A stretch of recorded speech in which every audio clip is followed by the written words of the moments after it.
Como vai você? Estou feliz em conhecê-lo. O assunto de hoje é a genealogia de Jesus Cristo, capítulo 11. O autor é Abraham Park. Características distintivas e funções de genealogias bíblicas. Na maioria das genealogias bíblicas, assim como nas genealogias gerais, uma introdução precede a enumeração dos nomes. Esta introdução resume a origem e a essência da genealogia e define relações cruciais para entender os nomes que a seguem. Exemplos de introduções em genes bíblicos são os seguintes. Este é o livro das gerações de Adão, Gênesis 5:1.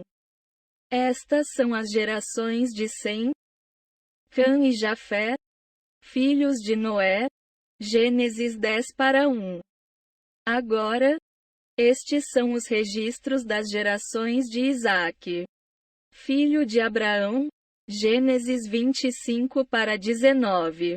Agora, estes são os registros das gerações de Esaú, isto é, Édom. Gênesis 36:1. Estes são os registros das gerações de Jacó, Gênesis 37:2. São estes os nomes dos filhos de Israel, Jacó e seus filhos, que foram para o Egito, Gênesis 46:8. Estes são os chefes das famílias de seus pais, Êxodo 6:14 da manhã. Agora, estes são os registros das gerações de Arão e Moisés, Números 3:1. Registro da genealogia de Jesus, o Messias, filho de Davi, filho de Abraão, Mateus 1:1. Os genes bíblicos podem ser classificados com base no formato. As genealogias lineares traçam uma única linha de descendência, Lucas 3:23 da manhã. Enquanto as genealogias segmentadas enumeram todos ou vários filhos de um ancestral especificado, 1 Crônicas 1:5. As genealogias lineares podem ser ainda classificadas em duas estruturas. Genealogias ascendentes lineares listam de descendente a ancestral, colocando ênfase no indivíduo da geração inicial, 1 Crônicas 6:33 da manhã. Pelo contrário, as genealogias descendentes lineares listam de ancestral a descendente, enfatizando a legitimidade da linhagem. A maioria das genealogias bíblicas está no formato descendente linear. As genealogias bíblicas contêm introduções e várias estruturas, que desempenham uma variedade de papéis importantes. Eles também contêm características distintas que os diferenciam da genética geral. Características distintivas dos genes bíblicos. As genealogias bíblicas não contêm falsificações. As genealogias mundanas eram usadas com o propósito de obter e desfrutar dos privilégios especiais associados ao status ou nome de honra de uma pessoa. Eles também foram usados como um meio de mostrar a autoridade e as realizações de alguém. Houve muitos casos em que as posições dos cargos oficiais foram exageradas ou fabricadas e partes da genealogia forjadas no processo. Uma pessoa de nascimento humilde poderia forjar a genealogia ou comprar um status elevado para que um plebeu pudesse se tornar um nobre. Alguns até mudaram de clã completamente. Eles garantiram que os dados de antes de se tornarem nobres fossem eliminados e apenas os novos dados fossem preservados para seus descendentes. No entanto, Não houve casos em que as genealogias da Bíblia foram forjadas. Nem o status ou o nome honrado de alguém jamais foi exagerado. São registros históricos puros baseados em fatos, sem nenhuma falsificação. Isso ocorre porque toda a Escritura é inspirada pelo Deus vivo. 2 Timóteo 3:16 da manhã. Os escritores bíblicos, armados com os fatos da história, escreveram o que receberam de Deus conforme foram movidos pelo Espírito Santo. 2 Pedro 1:21 da manhã. Assim, todos os genes bíblicos são registrados pelo Espírito Santo.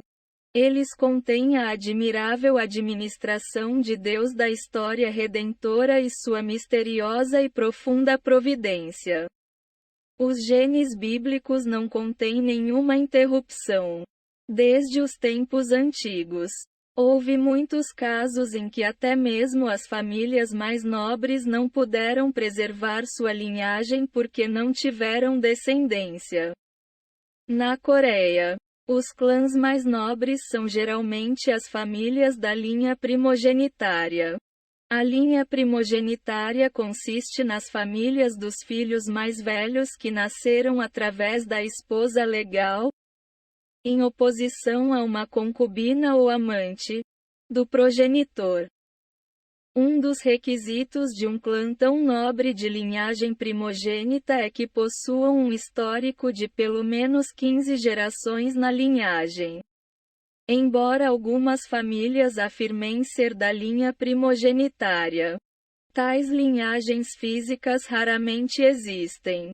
Mesmo quando tais genealogias são encontradas, não é fácil rastrear o paradeiro de sua descendência.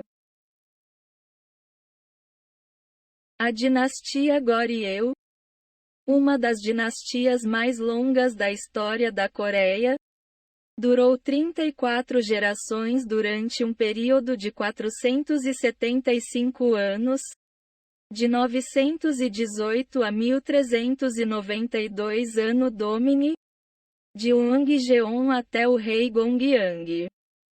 A dinastia Joseon, fundada por Taejo e Seongye, durou 27 gerações durante um período de 519 anos, de 1392 a 1910 Anno Domini, até o rei Sunjong. Nas genealogias bíblicas, no entanto, não houve sequer uma única interrupção na linhagem de Adão até a vinda da prometida semente da mulher. Gênesis 3:15 da manhã. Embora alguém possa descobrir omissões intencionais em algumas das genealogias da Bíblia, quando todas as genealogias bíblicas são examinadas juntas, descobre-se que não houve interrupções até a vinda de Jesus Cristo. As genealogias das nações gentias ao redor de Israel carecem de continuidade e estão desconectadas do passado. Portanto, embora apareçam temporariamente, acabam sendo cortados com o passar do tempo, para nunca mais serem mencionados. O caso é totalmente diferente para as genealogias do Santo Povo Escolhido. Aqueles que carregam as alianças de Deus. Suas genealogias não apenas continuam a partir da estrutura firmemente estabelecida das genealogias passadas, mas também se expandem sobre os fundamentos dessas genealogias passadas.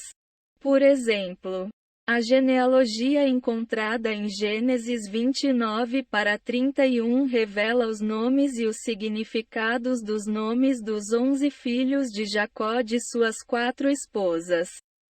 Essa genealogia, embora mantendo sua estrutura, se expande até os descendentes da 4ª geração em Gênesis 46:8 e Números 26:1.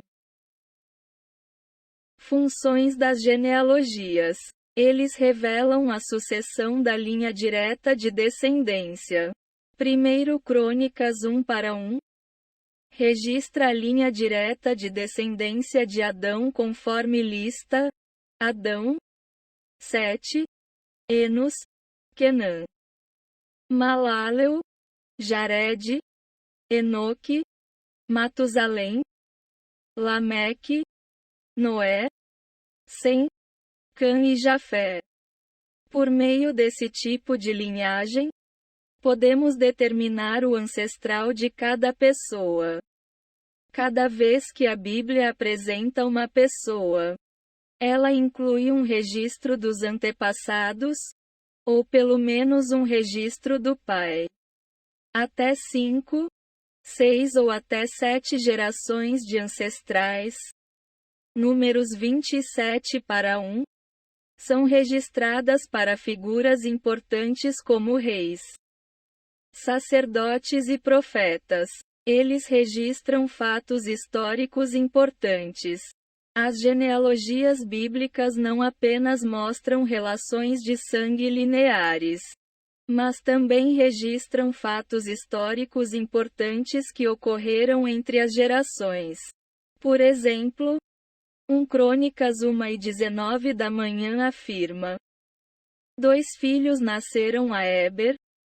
O nome de um era Peleg, porque em seus dias a terra foi dividida, e o nome de seu irmão era Joctã. Isso não apenas explica a relação familiar de que Peleg e Joquitã eram filhos de Éber, mas também acrescenta o fato histórico de que foi durante a época de Peleg que a terra foi dividida. Deve-se lembrar, no entanto, que o propósito das genealogias bíblicas não é meramente fornecer informações históricas. Seu propósito maior é revelar a administração da redenção de Deus por meio de tais informações históricas. Em uma linha de pensamento semelhante, o apóstolo Paulo repreendeu aqueles que se preocupavam com as genealogias judaicas sem se importar com a administração de Deus. Paulo afirmou que tais genealogias apenas dão origem à mera especulação e que são inúteis e inúteis. Tito 3:9. Eles revelam afiliações e status. As genealogias revelam a tribo e o status de uma pessoa. Cada tribo de Israel possuía uma genealogia. 1 Crônicas 4:33 da manhã. Portanto, as genealogias revelavam a tribo a que pertencia uma pessoa. O status social e os direitos de um indivíduo também eram determinados pelas genealogias. Após o retorno do exílio babilônico, aqueles que reivindicaram direitos sacerdotais tiveram que provar sua descendência de uma linhagem sacerdotal e foram proibidos de exercer funções sacerdotais se suas genealogias fossem incertas. Esdras 2:61. As pessoas desempenhavam suas funções com base em suas afiliações, conforme declarado nas genealogias. Neemias 7:39 da manhã.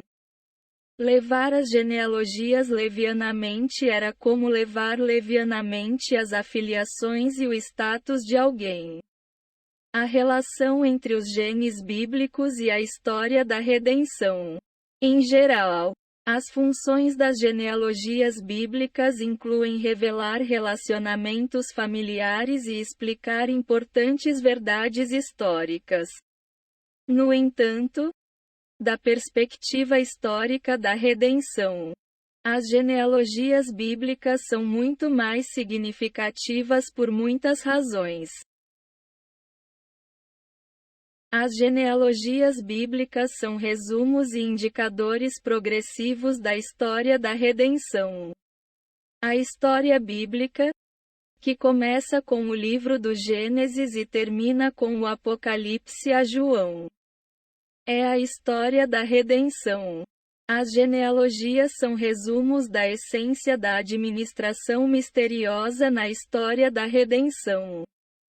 Na Bíblia, em cada momento importante da história da redenção, uma genealogia é registrada para marcar aquele momento decisivo. As genealogias podem encerrar uma era na história da redenção, bem como iniciar uma nova. O livro de Gênesis é composto de 10 genes, Gênesis 2 para 4.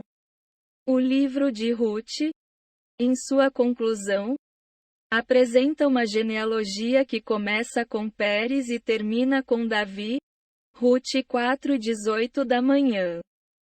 Primeiro Crônicas, que começa com uma genealogia, registra em 9 capítulos uma extensa genealogia que vai desde Adão até aqueles que retornaram do cativeiro babilônico. 1 Crônicas 1 para 1. Os livros do Antigo Testamento de Esdras e Neemias também consistem em muitas genealogias, que incluem listas daqueles que participaram do primeiro e segundo retorno do exílio. Genealogias recém-organizadas e muitas outras. Esdras 2 para 1. O Evangelho de Mateus, que abre o Novo Testamento, também começa com uma genealogia, Mateus 1 para 1. Em particular, a genealogia de Jesus Cristo resume a história de Abraão a Jesus Cristo. É o encapsulamento de toda a história da redenção. Por causa disso, um estudo aprofundado da genealogia de Jesus Cristo nos permitirá ter uma compreensão clara da história da redenção centrada em Cristo. Além disso, tal estudo fornecerá uma visão panorâmica do fio condutor que percorre toda a história da redenção, uma história que Deus planejou antes da fundação do mundo e tem cumprido até hoje. As várias genealogias registradas nas diferentes partes da Bíblia, desde as genealogias em Gênesis até a genealogia de Jesus Cristo, não são apenas encapsulamentos da história da redenção, mas também funcionam como sinalizadores progressivos na história da redenção. Em outras palavras, dentro do tema abrangente chamado História da Redenção de Deus, a Escritura, por meio de suas genealogias, fornece uma revelação progressiva da promessa do advento do Messias como a semente da mulher. Ao fazer isso, a Escritura nos revela que a revelação da salvação de Deus nunca cessou ao longo dos tempos e confirma repetidamente que essa promessa a respeito do Messias certamente será cumprida. Assim, as genealogias bíblicas são sinalizadores da história da redenção que instilam esperança em toda a humanidade. Além disso, eles servem como marcos bíblicos que reafirmam a natureza inabalável da aliança de salvação de Deus. Os genes bíblicos exibem a sucessão da progenie da aliança. Em geral, as genealogias são patrilineares e não matrilineares, o que significa que registram a linhagem do pai e de seu filho. Por esta razão, exceto em casos especiais, as genealogias bíblicas raramente contêm nomes de mulheres. Mesmo na genealogia de Jesus Cristo no Evangelho de Mateus, os nomes de 41 homens constituem a maioria, enquanto apenas os nomes de 5 mulheres, Tamar, Raabe, Ruth, esposa de Urias e Maria, aparecem intercalados entre os nomes masculinos. Nenhuma única mulher é mencionada na genealogia em 1 Crônicas 1 para 1. Isso significa que as genealogias bíblicas exibem principalmente a sucessão da progenie da aliança através da linhagem masculina. Além disso, as genealogias bíblicas contêm omissões e não necessariamente continuam a linha de descendência através do primogênito da família. Isso ocorre porque as genealogias bíblicas não exibem apenas a sucessão de descendentes diretos. Em vez disso, os genes bíblicos exibem a sucessão da progenie que continua a história da redenção por meio das alianças de Deus. O professor Jong-Jin Choi refere-se a esta sucessão da progenie da aliança como a sucessão histórica redentora da semente. Ao longo da história, Satanás materializou seu terrível plano para interromper a sucessão da progenie da aliança e frustrar a administração da redenção de Deus. Tais planos surgiram infinitamente dentro da pletora de eventos, grandes e pequenos, intercalados ao longo da procissão da história redentora. 3 dos incidentes mais notáveis são os seguintes. Primeiro, o faraó egípcio procurou matar todos os bebês hebreus do sexo masculino e escravizar os israelitas para sempre. Êxodo 1:18 da manhã. Em segundo lugar, Atália, esposa do rei Jeorão de Judá e filha do rei Acabe de Israel, procurou aniquilar a semente de Davi. 2 Reis 11:1. Por fim, Ramã, filho de Remedata, o Agagita, e primeiro-ministro da Pérsia durante o reinado do rei Assuero, planejou e tentou um massacre completo dos judeus em todo o Império Persa. Ester 3:6. Primeiro, o faraó do Egito, que subiu ao trono por volta de 1539 a.C., procurou escravizar permanentemente os israelitas. Os israelitas tornaram-se frutíferos, aumentaram muito, multiplicaram-se e tornaram-se extremamente poderosos, de modo que a terra se encheu deles.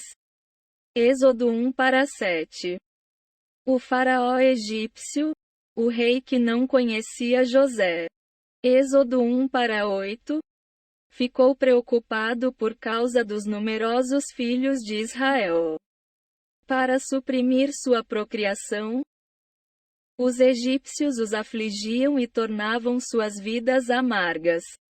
Êxodo 1:8. Quanto mais eles os afligiam, porém, mais eles se multiplicavam e mais se espalhavam. Êxodo 1:12 da manhã. Era evidente que a política de suprimir sua procriação por meio de trabalho rigoroso havia falhado. Portanto, o faraó egípcio instruiu as parteiras hebreias, Shifra e Pua, dizendo: quando você estiver ajudando as mulheres hebreias a dar à luz e as vir sobre o banquinho, se for um filho, então você o matará. Mas se for filha, viverá. Êxodo 1:15 da manhã.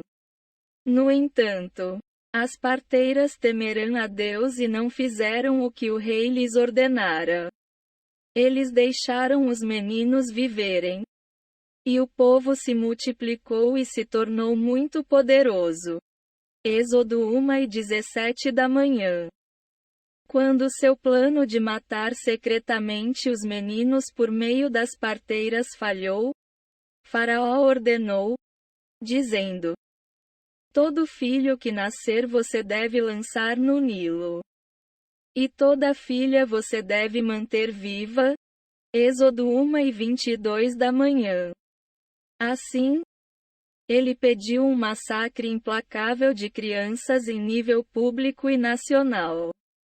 Deus, porém, ressuscitou Moisés conforme sua profunda e misteriosa providência de salvação para Israel. Ele então levantou Moisés no palácio de Faraó para ser educado em todo o conhecimento dos egípcios. Atos 7:20 da manhã. Depois que Moisés golpeou e matou um egípcio, Deus enviou Moisés de 40 anos para o deserto de Midian. Então, quando ele tinha 80 anos, Deus o levantou como o líder do Êxodo. Atos 7:23 da manhã. Deus puniu o Egito com as 10 pragas por tentar aniquilar os meninos hebreus e escravizar os israelitas permanentemente. Números 33:4. Em 1446 a.C., no 15º dia do primeiro mês, enquanto os egípcios lamentavam em extrema tristeza pela morte de seus primogênitos, os israelitas começaram corajosamente à vista de todos os egípcios. Números 33:3. Então, Deus afogou o Faraó e seu exército no Mar Vermelho. Salmos 78:53.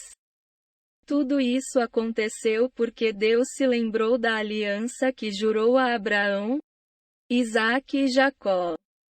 Ele ouviu os gritos e gemidos do povo e os notou. Êxodo 2:23 da manhã. Segundo, em 840 a.C., Atalha procurou destruir toda a descendência real de Davi.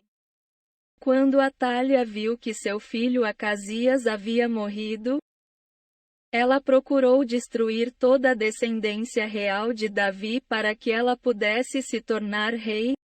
2 Reis 11:1. Foi realmente um momento crítico em que a sucessão da progenie da aliança estava prestes a ser cortada. Enquanto isso, Jeuzabeate, Jeuzeba, irmã de Acasias, levou Joás, filho de Acasias, e o roubou. E colocou ele e sua babá no quarto para que não morresse. 2 Reis 11:2. Depois de 6 anos de sofrimento sob o reinado maligno de Atalha, o sacerdote Joiada finalmente se decidiu e mandou chamar os capitães de centenas dos carites e da guarda, e os trouxe até ele na casa do Senhor. Ele então fez uma aliança com eles e os colocou sob juramento na casa do Senhor e, em absoluto segredo, mostrou-lhes o príncipe Joás, de 7 anos de idade. 2 Crônicas 23:1.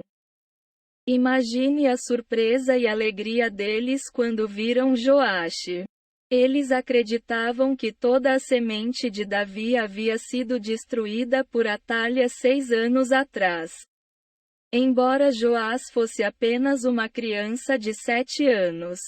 O fato de que este descendente davídico ainda estava vivo provavelmente forneceu uma grande esperança, conforto e alegria imensuráveis para todos os que valorizavam e se apegavam à aliança de Deus. Joás, que passou 6 anos escondido no templo do Senhor, tornou-se rei aos 7 anos de idade e governou por 40 anos. 2 Reis 11:3. Atalha atuou como peão de Satanás por 13 anos, de 847 a 835 a.C., desde seu casamento com Jeorão, rei de Judá. Então, ela teve uma morte miserável quando o povo a golpeou com a espada quando ela chegou à entrada dos cavalos da casa do rei. 2 Reis 11:16 da manhã. Todo o povo da terra se alegrou e a cidade ficou quieta quando ela foi morta. 2 Crônicas 11:21 da noite.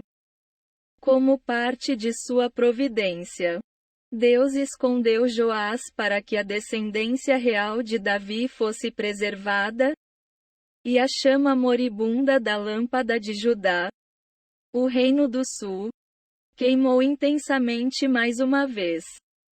Com ambição perversa, Atalha procurou destruir a descendência real de Davi, mas ela não pôde frustrar a providência de redenção de Deus.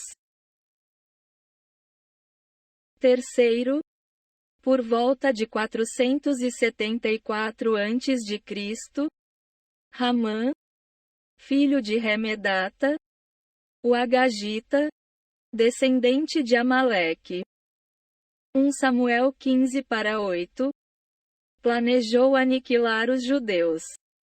Na Bíblia, Ester capítulos 1-9, está escrito da seguinte forma: Ramã procurou aniquilar em um único dia, o 13º mês de Adar, o 12º mês, todos os judeus que viviam nas 127 províncias da Pérsia, da Índia a Cuxi, Etiópia, Ester 1:1. Ele ordenou matar e aniquilar todos os judeus, jovens e velhos, mulheres e crianças, e apreender seus bens como saque. Acontece que, no entanto, foi Ramã quem foi enforcado na forca que ele havia preparado para Mordecai. Seus 10 filhos também foram mortos juntos. Além disso, no 13º dia do 12º mês, 500 homens que odiavam os judeus também foram mortos na cidadela de Susa. No 14º dia do 12º mês, 200 homens adicionais foram mortos. E de cada uma das províncias 75.000 homens foram mortos ao todo. Dessa maneira, mesmo quando os descendentes da aliança enfrentaram a ameaça de aniquilação, Deus os salvou milagrosamente para que sua administração de redenção não fosse interrompida. Para comemorar isso, os judeus observam a festa de Purim ao longo de suas gerações. Assim, a ameaça de aniquilação dos judeus serve de pano de fundo ao livro de Ester. O professor Jong-Jin Choi postula que o livro de Ester contém uma forma de genealogia que usa um estilo narrativo para explicar como o povo judeu, cuja sucessão de descendência foi ameaçada, continuou de modo que a semente histórica redentora, progenie, não foi cortada desligado. O autor deste livro é Abram Park. Abram Park foi um aclamado teólogo de classe mundial com notável espiritualidade pastoral. Ele dedicou toda a sua vida à oração e às Escrituras, tendo lido a Bíblia mais de 1.800 vezes. Ao longo de sua vida ministerial, ele foi um verdadeiro pastor que amou a igreja e a congregação como seus próprios filhos. Sua programação diária consistia em orações de 2 horas e leituras da Bíblia de 3 horas, bem como pregação e evangelização contínuas. Com a convicção de que morrer é viver, ele fez o seu melhor em sua vida de oração a Deus por 3 anos, 6 meses e 7 dias nas montanhas profundas. Quando o sol se pôs, ele não fez nada além de rezar. Quando o sol nasceu, ele não fez nada além de ler a Bíblia. Então, finalmente, um único raio de graça brilhou sobre ele. Através da poderosa iluminação do Espírito Santo e pela graça de Deus, as cenas da Bíblia se desenrolaram como um panorama diante de seus olhos. Essas cenas foram escritas em grandes folhas de araruta amarradas com um galho. Posteriormente, eles foram transcritos em papel comprado de uma aldeia sob a montanha a cada poucos meses. Foi assim que começaram os sermões de Abram Park. Muitas pessoas ficam impressionadas com o Abram Park da seguinte forma: como uma pessoa pode amar tantas pessoas? Como uma pessoa pode causar um impacto tão grande para tantas pessoas? Ele é tão trabalhador, nunca descansa. Ele nunca deixou de orar. Ele merece ser verdadeiramente honrado por sua dedicação à igreja e às congregações. Um verdadeiro e fiel obreiro de Deus.